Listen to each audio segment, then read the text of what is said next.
Welcome to Business Coaching Strategies on Time Management.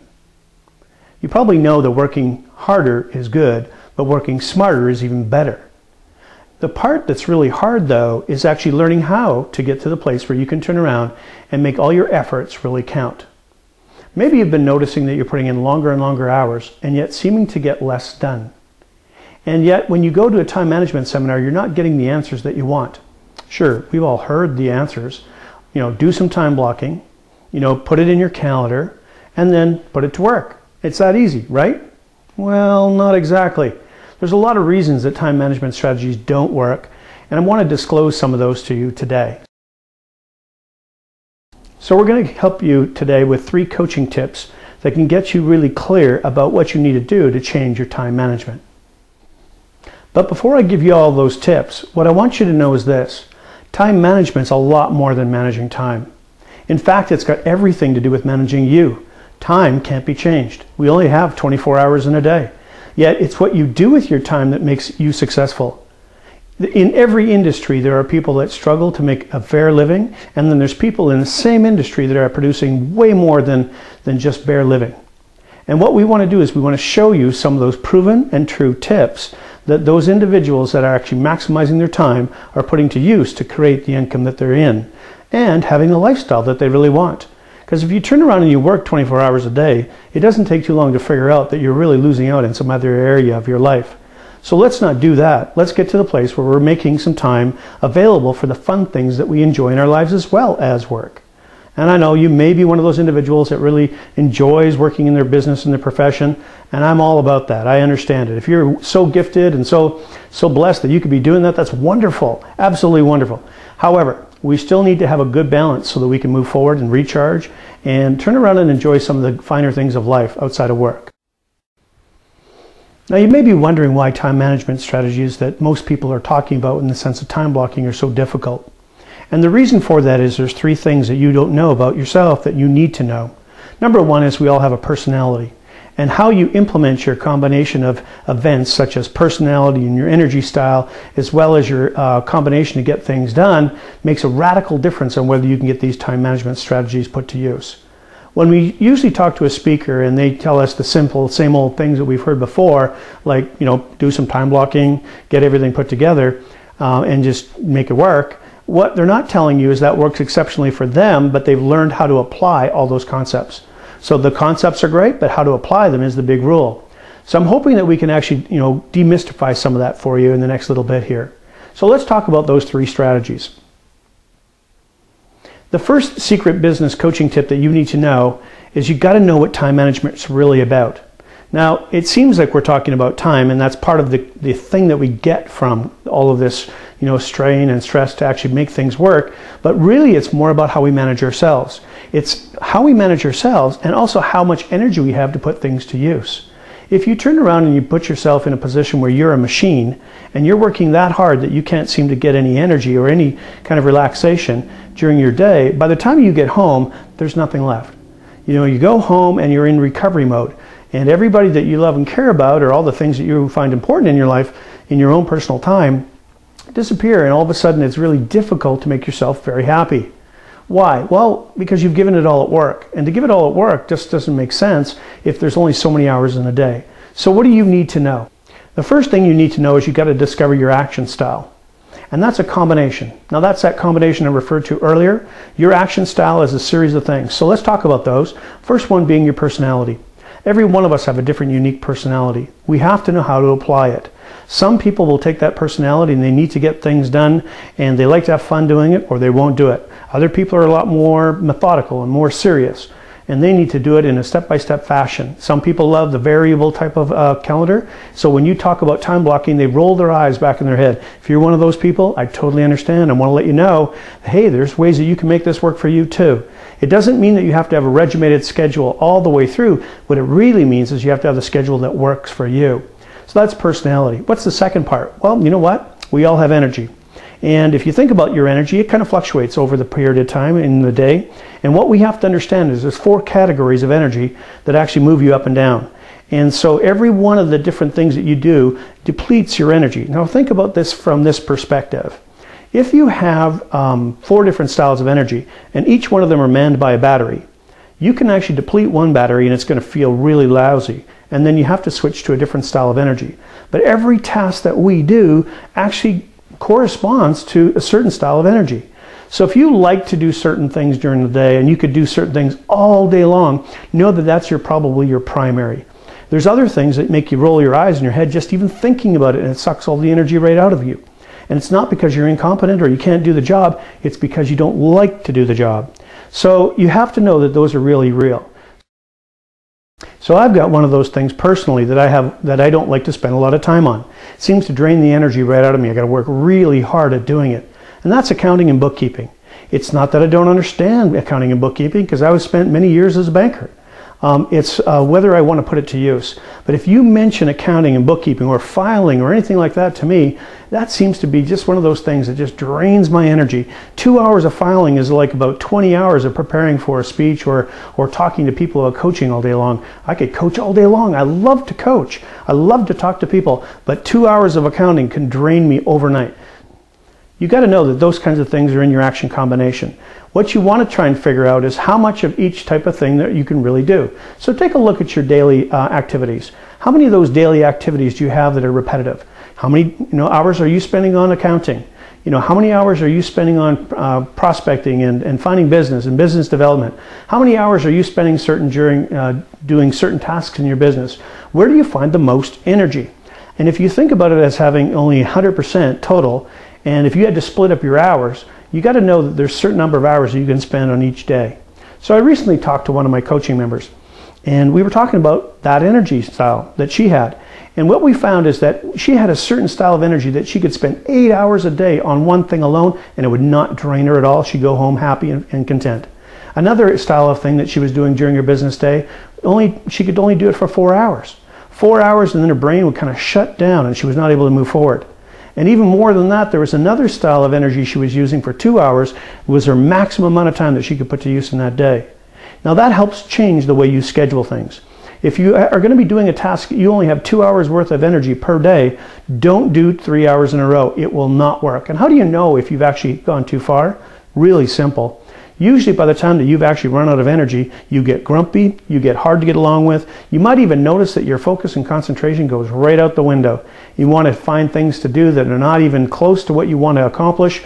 You get pleasantly distracted by other tasks and things. And it's really important that you stop beating yourself up about sticking to work. Take some time and recharge.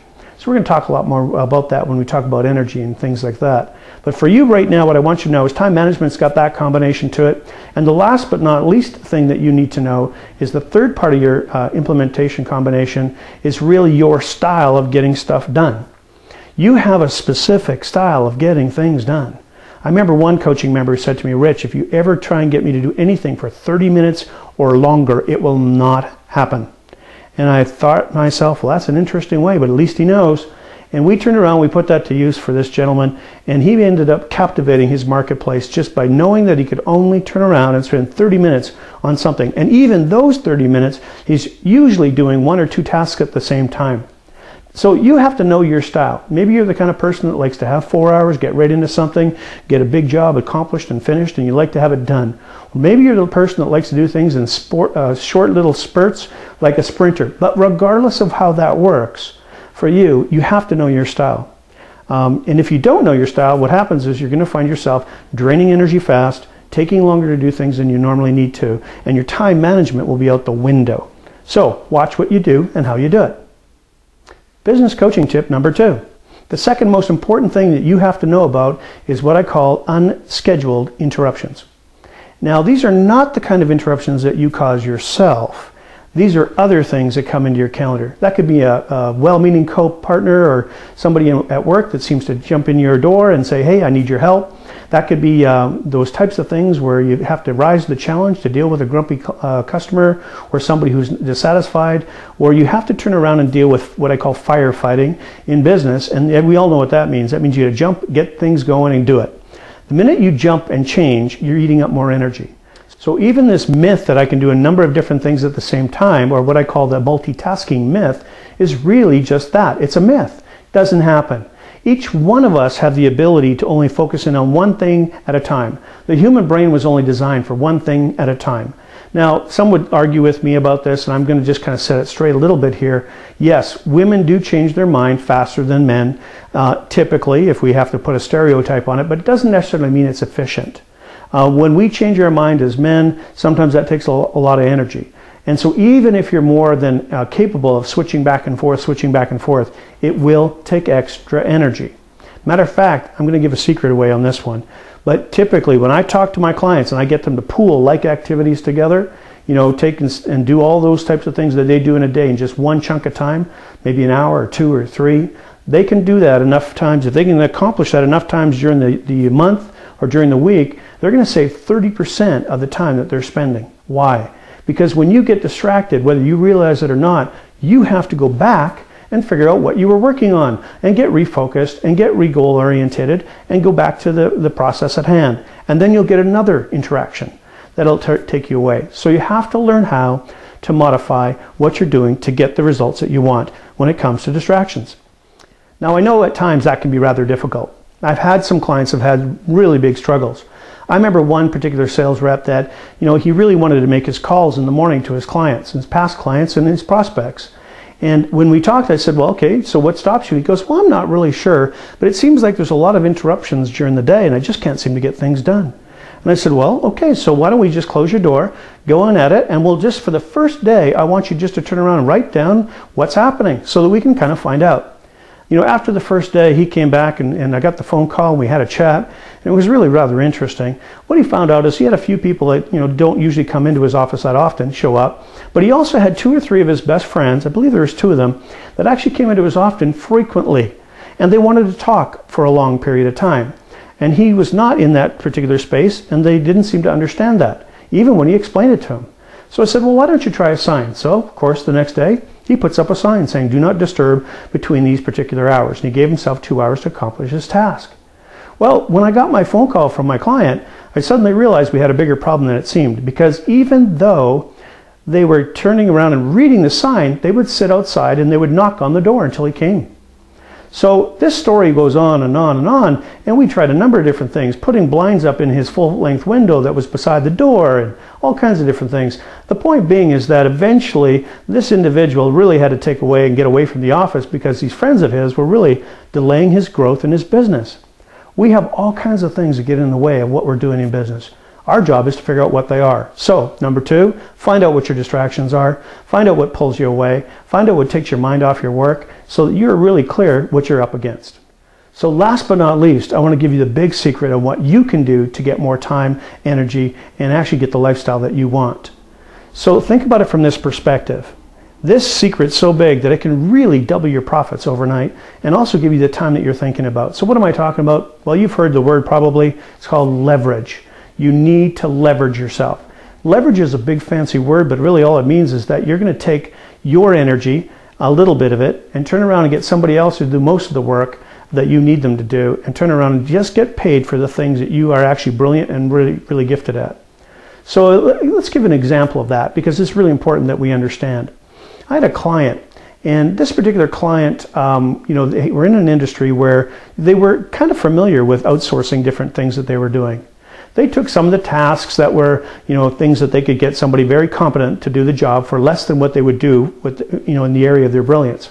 And they would hire those individuals as subcontractors, getting them to do the work. Now, although they were really already interested and very much adapted to doing subcontracting work with another individual, what they missed and what they didn't see were some of the other points of leverage. So one way to do it, of course, is to actually hire in maybe a virtual assistant to help you with some of your bookkeeping, or in my case, I get somebody to do my bookkeeping, which is awesome for me. Or you can turn around and get other things done in your business to get things going. So what you need to do is you ask yourself a simple question. You know, how much do I really get paid when I'm really on in my area of expertise? You know, what am I value in the sense of what I'm at? Now, if you think, well, geez, you know, to my business, I'm worth about $150 an hour. Anything that's less than $150 an hour could, if you wished, literally be handed off to somebody else and contracted so they could do the job. That means that you could hire a virtual assistant to do some of your emails. You could hire an assistant to do other things. You could hire different people to do certain functions that you're operating with in the care of facilities or whatever you're working with. It really makes no difference. Once you've discovered those, you've now done the thing that you can do with leverage. However, there are places in the sales cycle, and this is another secret, where you can turn around and you can actually, instead of going through all your prospecting and doing it manually and those types of things, create marketing material that'll turn around and do that for you. It's a huge leveraging tool. So the lady I'm thinking about, who is actually very competent in doing this leveraging already, we introduced something to her that actually gave her the opportunity to create a product.